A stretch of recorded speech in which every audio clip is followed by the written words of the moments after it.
औज़ुबिल्लाहिमिनश्शैतानिर्रजीम बिस्मिल्लाहिर्रहमानिर्रहीम। स्टूडेंट आज जो हमारे पास है वो एक एग्जांपल है जो कि हम कहते हैं एग्जांपल ऑफ कंबाइन मीन। ठीक है स्टूडेंट, मैंने वैसे तो आपको कंबाइन मीन और कंबाइन वेरिएंस का तो फार्मूला बता दिया था, बट एग्जांपल में अगर आ जाए तो आपने कैसे सॉल्व करना है वो मैं आपको बताती हूँ।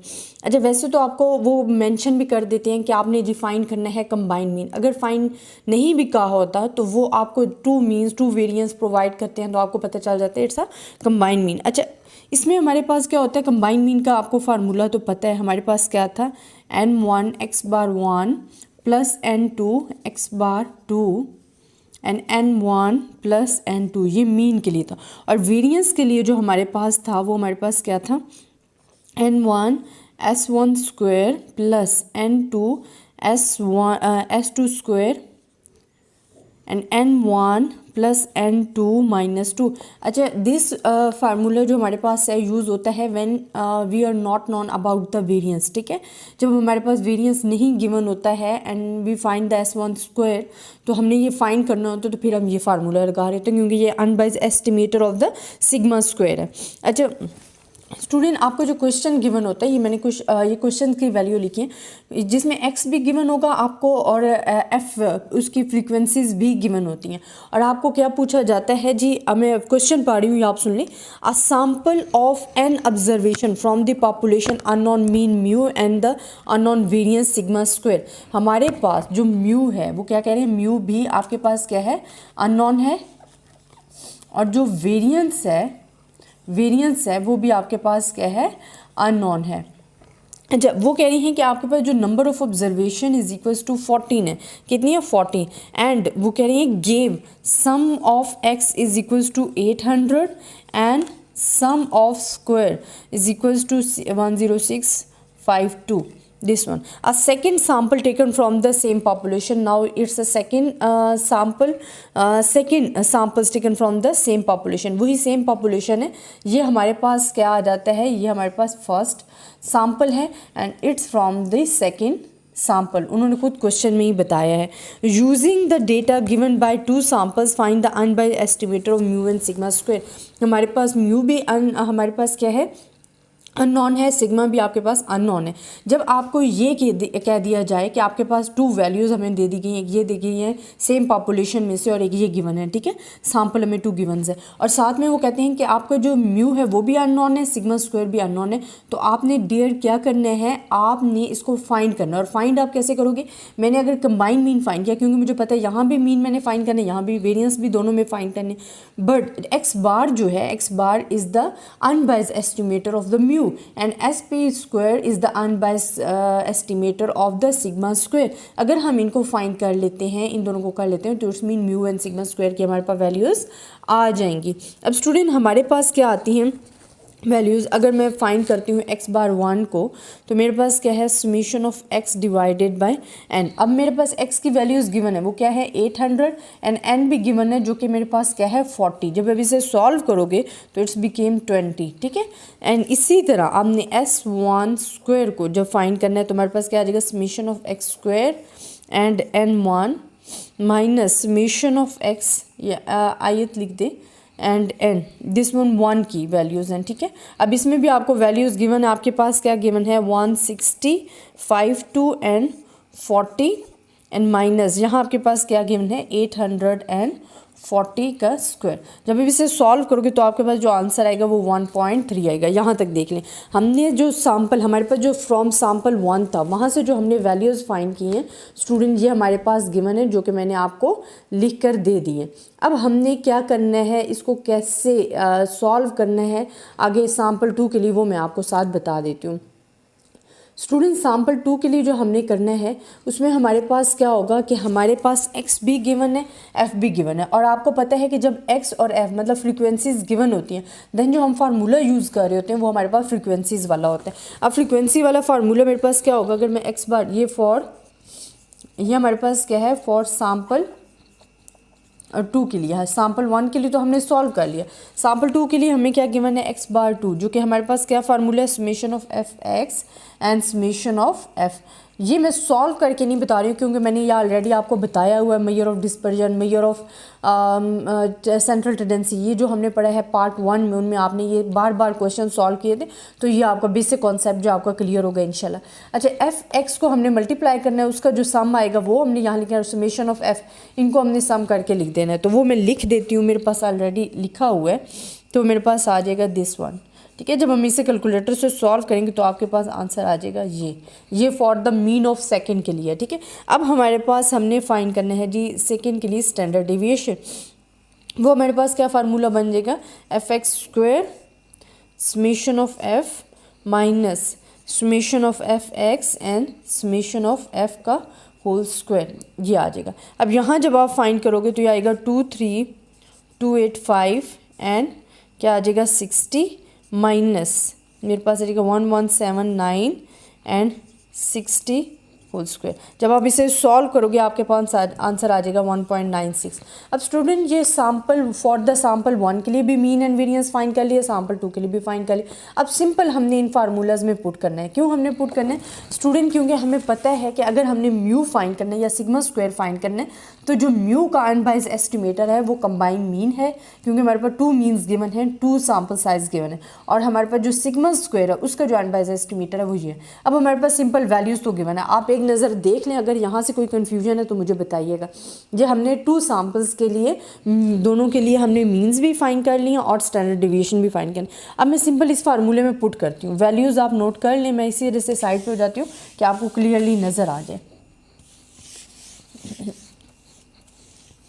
अब स्टूडेंट हमने क्या करना है कि कंबाइन मीन फाइंड कर लेते हैं। तो कंबाइन मीन का फार्मूला हमें गिवन है, ये हमारे पास है, मैं सिंपल वैल्यूज़ पुट करती जाती हूँ। n1 हमारे पास क्या है जी 40 है, ठीक है। x बार 1 जो है वो हमारे पास क्या है, इसमें 20 है, फिर प्लस 60 हमारे पास क्या है, हमारे पास जो ये वैल्यूज़ आ रही थी सेकेंड सैम्पल की वो लिख दी हैं, और इसी तरह x बार जो हमने फाइंड किया था वो 19.65 आया था, और सैम्पल साइज़ आपके पास क्या आ जाते हैं 40 + 60। तो जब आप इसे सॉल्व करते हो तो आपके पास जो वैल्यूज़ आती हैं वो आती हैं 19.79। अब ये स्टूडेंट हमारे पास क्या है कि it's the unbiased estimator of mu है, x bar is the unbiased estimator of mu. इसी तरह फिर हम सेकेंड के लिए वैल्यूज़ पुट करते हैं तो हमारे पास क्या आ जाएंगी, n1 हमारे पास क्या है जी 40 है, ठीक है, एंड s1 हमारे पास क्या है 1.3।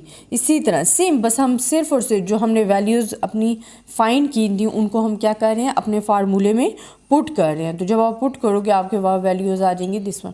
अब आप इसे सॉल्व करोगे तो आपके पास जी आ जाएगा 1.73। इस तरह आपके पास एक्स बार मीन भी फाइंड हो गया और हमारे पास एस स्क्वायर भी फाइंड हो गया। अब स्टूडेंट हमने क्या किया है कि हम कहते हैं on the basis of 2 samples and unbiased estimate of the mu is. अब हमारे पास म्यू क्या है, unbiased estimate of mu is, हमारे पास क्या आया, म्यू इज़ 19.79 एंड, और हमारे पास unbiased estimate of sigma square is क्या है 1.73। अब स्टूडेंट मैंने क्यों ये चीज़ लिखी है या आपने मेंशन करनी है कि देखें एस्टिमेट हमारे पास क्या होती है, single value that we are concluding by using the estimator, ठीक है। एस्टिमेटर हमारे पास क्या होता था कि इट्स अ रूल और फार्मूला। एस्टिमेटर हमारे पास रूल और फार्मूला है। देखिए हम कहते हैं कि जो हमारे पास म्यू है उसका जो एस्टिमेटर है अनबाइज्ड एस्टिमेटर है, that is X bar C combine mean है, और सिग्मा स्क्वायर का आपके पास ये है।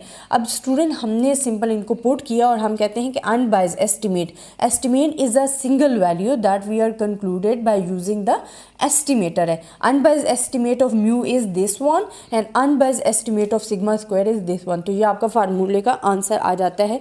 अक्सर स्टूडेंट आपके क्वेश्चन एक्सरसाइज में भी ऐसे गिवन है और आपके पेपर भी बहुत ज़्यादा ऐसे क्वेश्चन आ जाते हैं, तो आपने इसकी अच्छे तरीके से प्रैक्टिस करनी है। आई होप स्टूडेंट आपको लेक्चर समझ में आया होगा। अगर फिर भी कहीं प्रॉब्लम है तो आप मुझसे डिस्कस कर सकते हैं। तब तक के लिए अल्लाह हाफिज़। बिस्मिल्लाहिर्रहमानिर्रहीम। स्टूडेंट ये एक एग्ज़ाम्पल है जो कि एक स्टूडेंट है मुझे बार बार रिक्वेस्ट कर रहे थे तो मैं example of method of movements करवा देती हूँ। अच्छा, एग्जाम्पल आपके पास क्या है कि let X be the uniformly distributed on the interval. अच्छा, जब भी यूनिफॉर्म डिस्ट्रीब्यूशन आ जाती है ना, तो यूनिफॉर्म डिस्ट्रीब्यूशन आपके पास क्या होती है, देखिए uniform mean it's a straight, it's a uniform distribution. Uniform distribution mean normal distribution, that is uniform distribution. ठीक है, तो वो कहते हैं let X be the uniformly distribution on the interval. Interval is also given, interval भी आपको वहाँ given होता है जहाँ यूनिफॉर्म डिस्ट्रीब्यूशन आपकी यूज हो रही होती है। Find an estimator of theta. Estimator, देखिए फिर मैं अगेन बता रही हूँ कि it's a use for estimator. तो एस्टिमेटर इज अ रूल और formula of theta by method of movements. आपने फाइंड करना है an estimator of theta by the rule by the method of movement. अच्छा स्टूडेंट, आपके पास बेसिकली मेथड ऑफ मूवमेंट्स था क्या? हमारे पास जो मेथड ऑफ मूवमेंट्स था उसमें हम क्या कहते थे कि हम इक्वेट कर लेते हैं सैम्पल ऑफ मूवमेंट्स को और population of corresponding population parameter, corresponding population parameter movements जो थे उनको हम क्या कर लेते थे, इक्वेट कर लेते हैं, तो हमारे पास ये मेथड ऑफ मूवमेंट्स आ जाता है। अब वही काम मैं आपको प्रैक्टिकल करके दिखाने लगी हूँ। देखिए हमारे पास क्या है, since the distribution has only one parameter we therefore need to taken one equation. अब हमारे पास क्या है कि आप वो कह रहे हैं कि हमारे पास क्या है कि ओनली वन जो है वन पैरामीटर है डिस्ट्रीब्यूशन में, हैज़ ओनली वन पैरामीटर, वो आपके पास क्या है, थीटा है, with therefore taking only one equation. तो हम ओनली वन इक्वेशन लेंगे हमारे पास, क्योंकि पैरामीटर ओनली वन है, दैट इज़ थीटा। अब देखिए student, the first sample movements, मैंने क्या कहा है कि जो आपके पास मेथड ऑफ मूवमेंट्स है ना, मैं इधर लिख भी देती हूँ, मेथड ऑफ मूवमेंट्स, उसमें हम क्या करते हैं, sample movements and corresponding population parameter movements जो हैं उनको क्या करते हैं, इन दोनों को हम करते हैं इक्वेट। ठीक है, ये हमारे पास होता है मेथड ऑफ मूवमेंट्स। आपके पास क्या होता है कि जो सैम्पल मूवमेंट्स हैं and corresponding to population parameter movements हैं उनको आपने इक्वेट करना होता है। अब देखिए फर्स्ट हम लेते हैं कि सैम्पल मूवमेंट्स अबाउट ज़ीरो, मैं लिख देती हूँ इधर, सैम्पल मूवमेंट अबाउट ज़ीरो। तो अबाउट ज़ीरो हमारे पास क्या है, सैम्पल मूवमेंट्स इज़ M1, ये आपको पता है, आप पढ़ भी चुके हो मेजर ऑफ डिस्पर्जन में। तो ये हमारे पास सैम्पल मूवमेंट्स अबाउट ज़ीरो हमारे पास आ गए द फर्स्ट। और हमारे पास जो फर्स्ट मूवमेंट, जो हमारे पास फर्स्ट मूवमेंट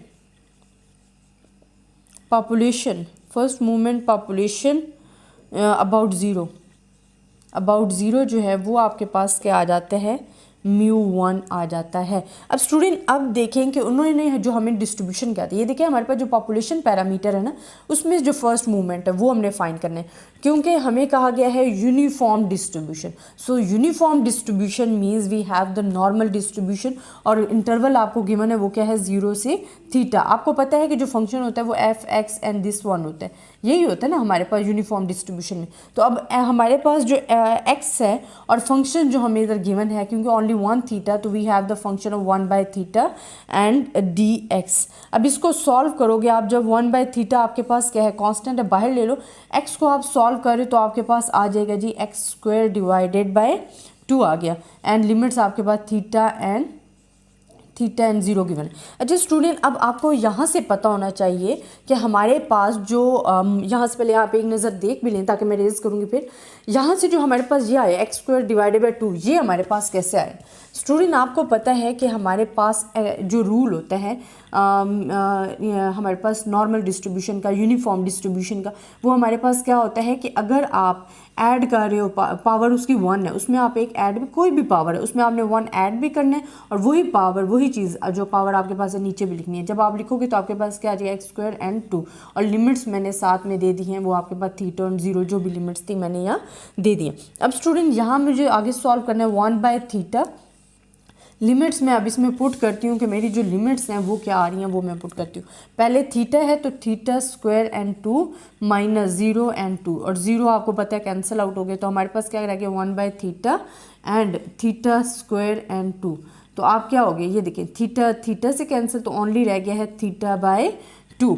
अब स्टूडेंट ये तो हमारे पास आ गया। अब हमने कहा क्या था कि जो हमारे पास मेथड ऑफ मूवमेंट्स है उसमें हम इक्वेट करते हैं sample moments about zero and population moments को, sample movements and population moments को हम क्या कर देते हैं, इक्वेट कर देते हैं। देखिए ये हमारे पास 1 आ गया एंड ये इक्वेशन हमारे पास क्या आ गया 2। इक्वेट करोगे तो इक्वेट मैं यहाँ करके बता देती हूँ ताकि ईजिली आपको इन दोनों में डिफरेंस भी समझ आ जाए और समझ भी आ जाए कि हम इसको कर कैसे रहेंगे सॉल्व। देखिए स्टूडेंट ये हमारे पास क्या है, summation of x divided by n, और यहाँ इक्वेशन ऑफ 2 में हमारे पास क्या आंसर आया है, थीटा बाय 2। अब देखें स्टूडेंट हम क्या कर लेते हैं कि अगर इसको मैं लिखूँ तो ये मेरे पास क्या आ जाएगा, x bar and theta by 2। We need theta, हमने कहा था find an estimator of theta. Theta find करूँगी तो क्रॉस मल्टीप्लिकेशन कर दूँगी तो मेरे पास थीटा 2x बार जो है वो आ जाएगा। तो ये मेरे पास आ गया है जी आंसर। तो इसको मैं कहती हूँ movement estimator of theta is just twice the sample mean. या आप देख लें स्टूडेंट, मैं ये ना आपको बता रही हूँ कि जो हमारे पास मेथड ऑफ मूवमेंट्स हैं, मेथड ऑफ मूवमेंट्स में आपने सिर्फ और सिर्फ क्या करना है कि हमने डेफिनेशन भी पढ़ी थी, तो मेथड ऑफ मूवमेंट्स में आपने सैम्पल मूवमेंट्स को और पॉपुलेशन मूवमेंट्स को फाइंड करना होता है फर्स्ट मूव, और फिर उनको इक्वेट करना होता है। ठीक है, हम यही पढ़ते थे ना कि method of movements in which we have sample movements and corresponding to population parameter movements and equate them both, then we find the method of movements. ठीक है, तो ये हमारे पास मेथड ऑफ मूवमेंट सिंपल, मैंने आपको लिखकर भी बता दिया था, उस तरह आप डेफिनेशन जो इसकी है वो भी आपको याद करने में ईजी हो जाएगा। ये तो स्टूडेंट हमारे पास सॉल्व हो गया। इंशाल्लाह नेक्स्ट भी मैं आपको एक और एग्जाम्पल करवाऊंगी मेथड ऑफ मूवमेंट्स के, वो इंशाल्लाह नेक्स्ट लेक्चर में करेंगे। आई होप स्टूडेंट आपको मेरा लेक्चर पसंद आया होगा।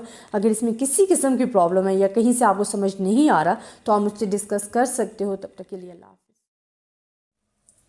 बिस्मिल्लाहिर्रहमानिर्रहीम। स्टूडेंट अब मैं आज आपको सेकंड एग्जांपल करवाऊंगी, example of method of moments की। मैंने आपको प्रीवियस वीडियो में भी बताया था कि जो आपके पास मेथड ऑफ मूवमेंट्स होता है वो हमारे पास क्या होता है कि हम सैम्पल की जो फर्स्ट मूवमेंट्स वैल्यूज़ होती हैं एंड पॉपुलेशन पैरामीटर्स की जो होती हैं उन दोनों को हम इक्वेट कर देते हैं and then we find the method of movement. तो सिंपल इसका मेथड है। अच्छा मेरे पास एक एग्जांपल है, मैं आपको बोल के बताती हूँ कि let x1, x2, xn be a random sample of size n from a normal population with parameters mu and sigma square। ये बता रहे हैं कि जो नॉर्मल डिस्ट्रीब्यूशन में से जो है विद पैरामीटर्स, एक आपको क्या बता रही हैं कि नॉर्मल डिस्ट्रीब्यूशन या अक्सर आपको यूनिफॉर्म डिस्ट्रीब्यूशन कह दिया जाता है विद द पैरामीटर्स जो हमारे पास हैं वो हमारे पास क्या हैं, ये नॉर्मल डिस्ट्रीब्यूशन में से पैरामीटर्स लिए हैं जो कि म्यू एंड सिग्मा स्क्वायर है। Find these parameter bye the method of movements. अब वो कहते हैं कि आपने मेथड ऑफ मूवमेंट्स के जरिए ये पैरामीटर्स को फाइंड करना है। तो सिंपल है स्टूडेंट, आपके पास क्या होता है कि 2 इक्वेशंस हमें रिक्वायर्ड होती हैं। देयर द 2 अननोन पैरामीटर्स हैं, the first 2 samples movements about zero. हमने कहा है कि जो सैंपल मूवमेंट्स होते हैं, पॉपुलेशन मूवमेंट्स होते हैं, उनको हम इक्वेट कर देते हैं। तो पहले हम फाइंड करते हैं जी sample moments. Sample moments about zero, तो वो हमारे पास क्या आ जाएंगे, फर्स्ट मूवमेंट हमारे पास क्या होगा 1/n and summation of x1, ये तो हमारे लिए म्यू के लिए हो गया।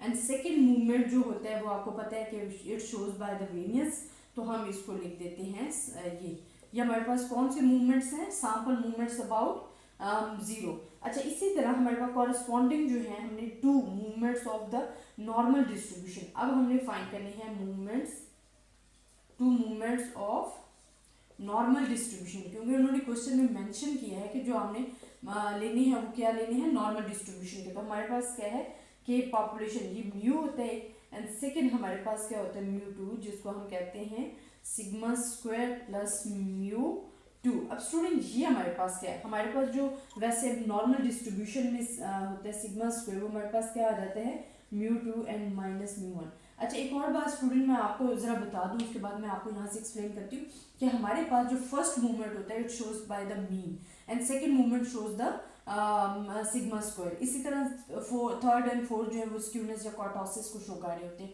तो हमारे पास जो सेकंड मूवमेंट है, जो हमने सेकंड 2 मूवमेंट्स लिए हैं वो इस तरह से लिए हैं कि उन्होंने कहा है कि आपने म्यू भी फाइंड करना है एंड सिग्मा स्क्वायर भी फाइंड करना है। तो सिग्मा स्क्वायर जो है वो हमारे पास 2 मूवमेंट्स से फाइंड होगा, तभी मैंने लिया। अच्छा स्टूडेंट हमारे पास ये होता है फॉर द नॉर्मल पॉपुलेशन की सिग्मा स्क्वायर इसकी इक्वल है।